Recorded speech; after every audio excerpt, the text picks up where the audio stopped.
एक रात एक इंजीनियर अपने कुत्ते के साथ वॉक पर निकला। उसने अपने कुत्ते की चेन खोली, अपनी जेब से रिवॉल्वर निकाला और कहा, मुझे जीने का कोई हक नहीं। और ये कहकर उसने खुद को गोली मार दी, इससे पहले कि लोग गोली की आवाज सुनकर उसके पास आते। ये ब्रिटिश इंजीनियर मर चुका था। मगर सवाल ये था कि इंजीनियर था कौन और उसने खुद को गोली क्यों मारी। एक्चुअली अंग्रेजों के टाइम में एक British railway engineer colonel Brock से कहा गया था कि वो शिमला रेलवे लाइन की टनल 33 को बनाए। इन्होंने कुछ कैलकुलेशंस करी और मजदूरों को दोनों तरफ से पहाड़ ड्रिल करने के लिए कहा। महीनों तक ड्रिलिंग करने के बाद पता चला कि कर्नल ब्रोक की कैलकुलेशंस ठीक नहीं थी, क्योंकि दोनों तरफ से ड्रिलिंग करने पर एंड्स नहीं मिले। ब्रिटिश सरकार ने इस गलती की वजह से कर्नल बरोग पर ₹1 का फाइन डाल दिया। इस बेइज्जती के बाद कर्नल बरोग ने टनल 33 के पास अपने रिवॉल्वर से सुसाइड कर लिया। फिर ये प्रोजेक्ट दूसरे चीफ इंजीनियर हैरिंगटन को मिला, लेकिन उसे भी पता नहीं चल रहा था कि वो क्या करे। फिर शिमला का एक गरीब अनएजुकेटेड इंडियन मिला जिसका नाम था भलकूराम। ये अनएजुकेटेड तो था, लेकिन उन ब्रिटिश इंजीनियर से ज्यादा स्मार्ट था। ये पहाड़ के पास जाता और उसे लकड़ी से मारता, उससे आ रही आवाज को सुनता और मजदूरों को डायरेक्शंस देता कि किस डायरेक्शन में खोदना चाहिए। और फाइनली इसकी हेल्प से ब्रिटिश सरकार ने कालका से शिमला तक रेलवे लाइन बनाई। भलकू की याद में शिमला रेलवे स्टेशन पर आज भी म्यूजियम अवेलेबल है। क्वालिटी 2,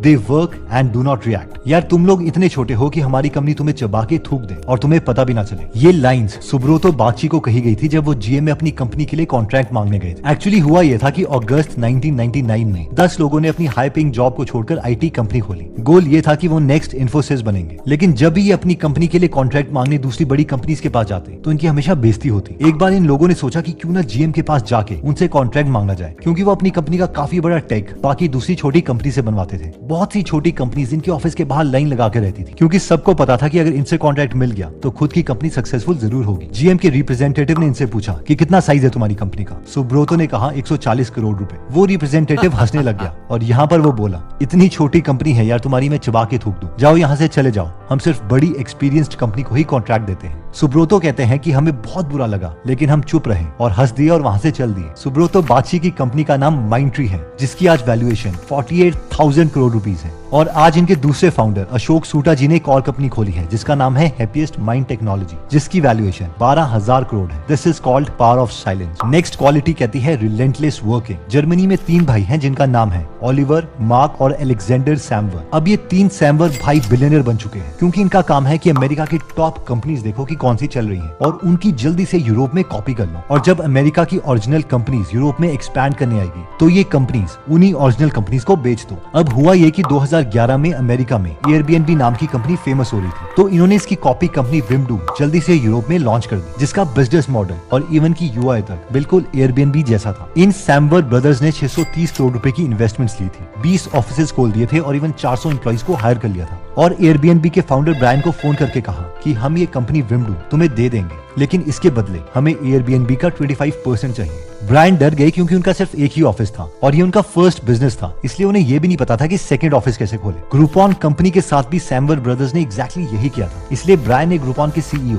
एंड्रयू मेसन को फोन किया और कहा कि मैं इस सिचुएशन में क्या करूं। इस पर ग्रुपॉन का सीईओ बोला, यार ठीक तो है, डील कर लो, क्योंकि हमने भी इन्हें 10% अपनी कंपनी का दिया था और ओवरऑल हमें फायदा ही हुआ है, हम यूरोप में जल्दी एक्सपैंड भी कर पाए। बट ब्रायन खुद एक इंट्रोवर्ट थे और उन्होंने दूसरे इंट्रोवर्ट को फोन किया जो कि फेसबुक के फाउंडर मार्क ज़करबर्ग थे। मार्क ने इनसे कहा कि एयरबीएनबी का 25% मत दो, जो अच्छा प्रोडक्ट है वही जीतेगा, बस तुम बिना रुके अपने प्रोडक्ट को इम्प्रूव करते रहो। और उन्होंने ऐसा ही किया। ब्रायन ने कुछ ही महीने में 800 करोड़ रुपए की इन्वेस्टमेंट उठाई, 9 देशों में अपने ऑफिसेज खोले और विमडू के सबसे बड़े कॉम्पिटिटर को भी खरीद लिया। नेक्स्ट क्वालिटी आती है energised by being alone. Susan Cain जब छोटी थी तो उनके स्कूल में कैंप ऑर्गेनाइज किया गया, जिसमें स्कूल के सारे बच्चे शहर के बाहर जाकर एक पिकनिक बनाएंगे। सुजैन एक रीडर थी, इसलिए वो कैंप में बुक्स लेके चली गई। जब सुजैन ने कैंप में बुक्स पढ़ना स्टार्ट किया तो वहाँ पर उनके टीचर आ गए और कहा कि कैंप में बुक्स पढ़ना अलाउड नहीं है। कैंप का गोल है एक्सट्रोवर्ट बनना, कॉन्फिडेंट बनना, ना कि दब्बू की तरह बैठे रहना। सुजैन को लगता था कि उन्हें सब इंट्रोवर्ट मानते हैं, इसलिए बनना तो वो राइटर चाहती थी, लेकिन सोशल प्रेशर की वजह से वो एक लॉयर बन गई। सुजैन कहती है कि बहुत से इंट्रोवर्टेड बच्चे अपनी मर्जी का करियर नहीं चूज कर पाते, क्योंकि स्कूल सिस्टम ऐसा ही डिजाइन किया गया है कि एक्सट्रोवर्ट ही दुनिया को जीतेंगे। सुजैन को इस बात से इतना गुस्सा आया कि उन्होंने एक बहुत ही फेमस बुक लिखी, quite the power of introvert, जिसमें वो कहती है कि अगर हम एक इंट्रोवर्ट को एक्सट्रोवर्ट बनने के लिए मजबूर करते हैं तो इसमें उनके साथ साथ सोसाइटी का भी बहुत बड़ा लॉस है, क्योंकि इंट्रोवर्ट्स ही वो लोग हैं जो क्रिएटिव होते हैं, बहुत देर तक बैठकर फोकस्ड मोड में चीजों पर काम कर सकते हैं। Tesla, Albert Einstein, Steve Jobs, APJ Abdul Kalam sir जैसे सारे लोग इंट्रोवर्ट्स ही हैं जिन्होंने दुनिया को बदला है। नेक्स्ट क्वालिटी कहती है कि in silence you achieve the state of flow. एक बार एक बूढ़े आदमी से अपनी घड़ी खो गई। इस पर वो बहुत परेशान हुए क्योंकि वो घड़ी उसकी वाइफ ने उन्हें दी थी जो अब इस दुनिया में नहीं थी। उन्होंने बहुत ढूंढा लेकिन उन्हें वो घड़ी नहीं मिली। वो अपने घर से बाहर निकले और सामने खेलते हुए बच्चों को कहा कि तुम में से जो भी घड़ी ढूंढेगा उसे मैं एक रिवॉर्ड दूंगा। ये सुनते ही सारे बच्चे उनके घर में आ गए और घड़ी ढूंढने लग गए। लेकिन जब बहुत देर तक ढूंढने के बाद भी उन बच्चों को घड़ी नहीं मिली तो वो एक एक करके उसके घर से वापस जाने लगे। उन बूढ़े इंसान को समझ आ गया था कि अब शायद वो घड़ी नहीं मिलेगी। लेकिन तभी एक छोटा बच्चा उनके घर पर आया और बोला कि मुझे एक लास्ट चांस दे दो,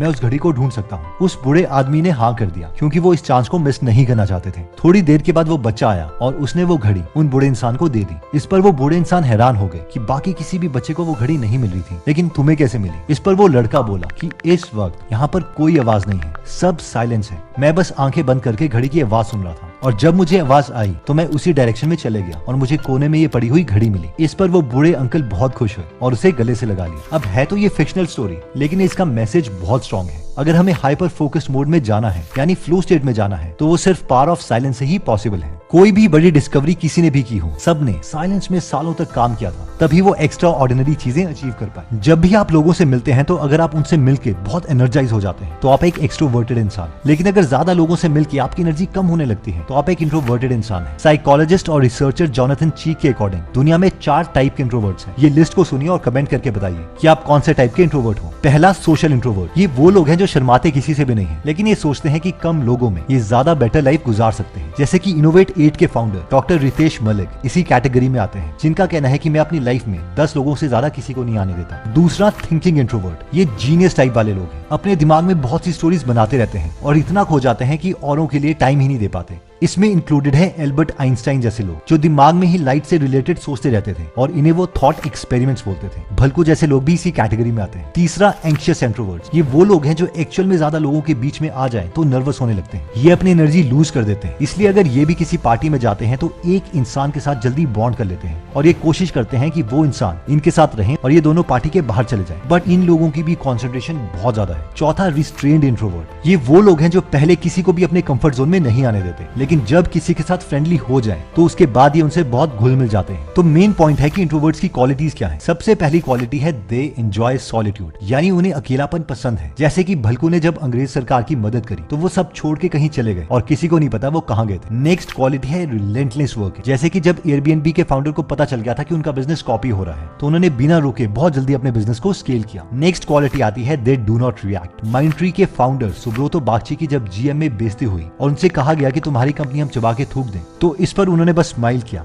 और अपनी कंपनी को आज 48,000 करोड़ रुपीस तक पहुंचा दिया है। नेक्स्ट क्वालिटी कहती है they get energised by being alone. Introverts वो लोग हैं जिनको एनर्जी तब आती है जब वो अकेले रहते हैं। लोगों के साथ रहकर उनकी एनर्जी कम हो जाती है और इसी पॉइंट को प्रूव करने के लिए सुजैन कैन ने बहुत फेमस बुक लिखी है, quite the power of introverts. Next quality, state of flow, यानी साइलेंट जोन में रहकर हम हाइपर फोकस्ड स्टेट अचीव कर सकते हैं। अगर आप इंट्रोवर्ट्स पर बुक पढ़ना चाहते हैं जैसे कि quiet the power of introverts या फिर how to talk to anyone तो आप गीगल एप्लीकेशन डाउनलोड कर सकते हैं जहां पर हिंदी में फ्री में 180 से ज्यादा बुक समरीज अवेलेबल हैं जिन्हें आप पढ़ भी सकते हैं और सुन भी सकते हैं। तो अगर आप अपने फ्री टाइम को अच्छी चीजों में इन्वेस्ट करना चाहते हैं तो आप इस एप्लीकेशन को डाउनलॉड कर सकते हैं। इसका लिंक हम डिस्क्रिप्शन और फर्स्ट कमेंट में दे देंगे। अगर आपको लगता है कि ये वीडियो आपके किसी फ्रेंड या फैमिली मेंबर के काम आ सकती है तो आप ये वीडियो उनके साथ जरूर शेयर करें। एनीवेज दोस्तों, अगर आप ऐसे नॉलेजेबल वीडियोस मिस नहीं करना चाहते तो सब्सक्राइब करने के बाद बेल का बटन दबाना मत भूलिएगा। आप कमेंट करके ये भी बता सकते हैं कि हम नेक्स्ट वीडियो किस टॉपिक पर डालें। जल्दी हम आपसे दोबारा मिलेंगे। जय हिंद।